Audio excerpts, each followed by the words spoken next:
Before we start, what is media? So a lot of conservatives are now saying that, hey, you know what? We need new ideas.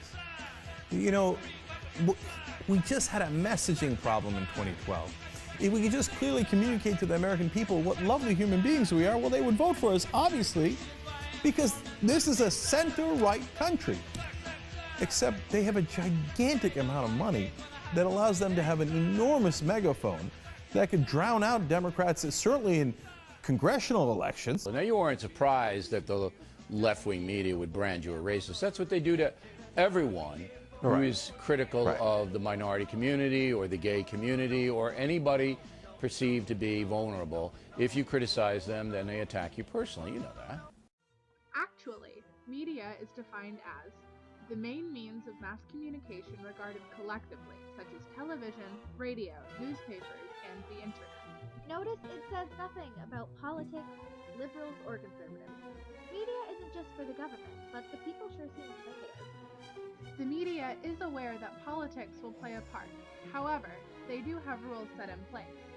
Like the equal time rule, which states that broadcasters must provide equal broadcast time to all candidates for a particular office. The right of rebuttal, which requires broadcasters to provide an opportunity for candidates to respond to criticisms made against them.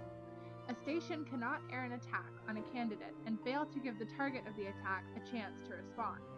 And the fairness doctrine, which states that a broadcaster who airs a controversial program must provide time to air opposing views. But these haven't been enforced since 1985. Wait, hold up.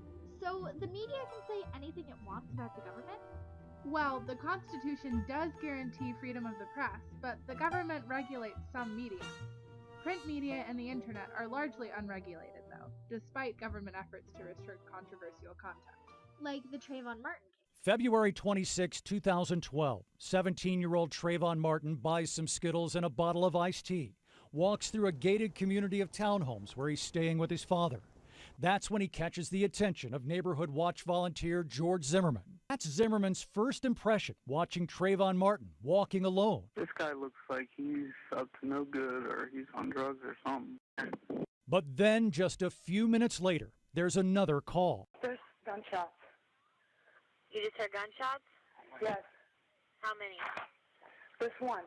Just one, a shot to the heart, ending the life of Trayvon Martin. Or Casey Anthony. We don't know. Verdict, not guilty. Sometimes at trial, a criminal case grabs a nation's attention and won't let go. This has been one of them.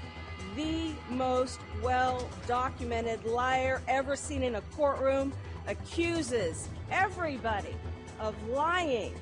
Fantasy forensics, phantom stickers, phantom stains, and no real hard evidence. A shocker of a verdict that rocked the nation's Richter scale. Or the government shutdown. In a move that will stop about 800,000 Americans from getting paid and could potentially slam the economy to the tune of $1 billion a week, the American government has officially shut itself down. Yes, perfect example, actually, of our next point. Media can distort facts about controversial topics, making it hard to separate facts from fiction. This was made painfully apparent during the government shutdown. Let's get ready to rumble!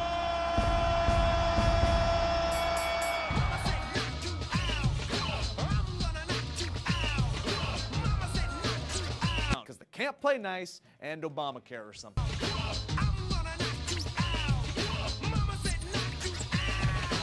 We are less than 32 hours away from a government shutdown.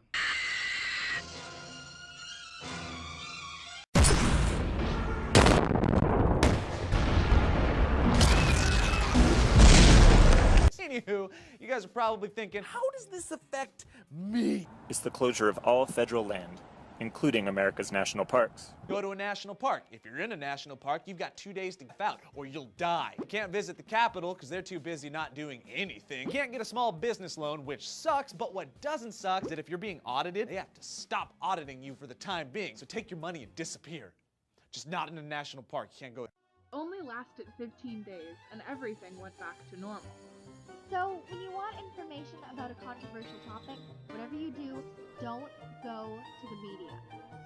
Especially biased news stations, who are usually focused on making money and having good ratings, rather than telling the whole truth. News stations such as NBC,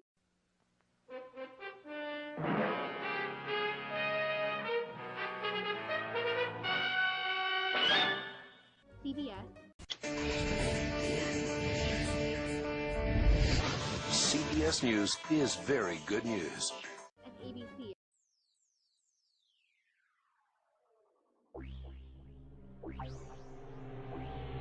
are notorious for being left-wing or liberally biased, while news stations such as Fox,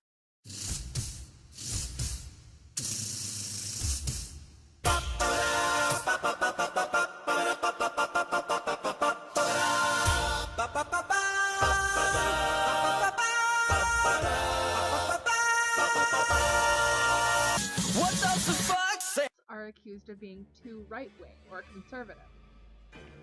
Where you go, the news will be biased depending on the station. Take, for example, Obama's re-election. CNN reacted very differently than Fox News did. And CNN can now project that Barack Obama, 47 years old, will become the president-elect of the United States. We project he now has enough electoral votes, more than 270, more than enough to become the 44th president of the United States. This little-known U.S. senator only a few years ago, seemingly coming out of nowhere. Alert. Fox News can now project that President Obama will win the crucial battleground state of Ohio. And now we can say that Barack Obama will win Ohio. That is a huge, huge win for Barack Obama. That's the one we've all been waiting for. And there's a question now about, what does that mean, panel? I mean, does that mean that... That's the presidency. That's it. That's it. Essentially, Barack Obama is reelected. Some unbelievable miracle would have to occur in some... I don't see how this isn't going to happen. The president is... And these stations' online articles shared the same emotion. As you can see, there will be bias from whatever outlet you decide to visit. The mass media is an extremely biased source for government proceedings. That's just fact. The sad truth is, it's near to impossible to find a completely accurate source. So, what is a good, reliable resource for news? Well, you could start with any site that ends with .gov, or go straight to the source itself. And remember, it's always in your best interest to be an informed citizen and make all of your judgments for yourself.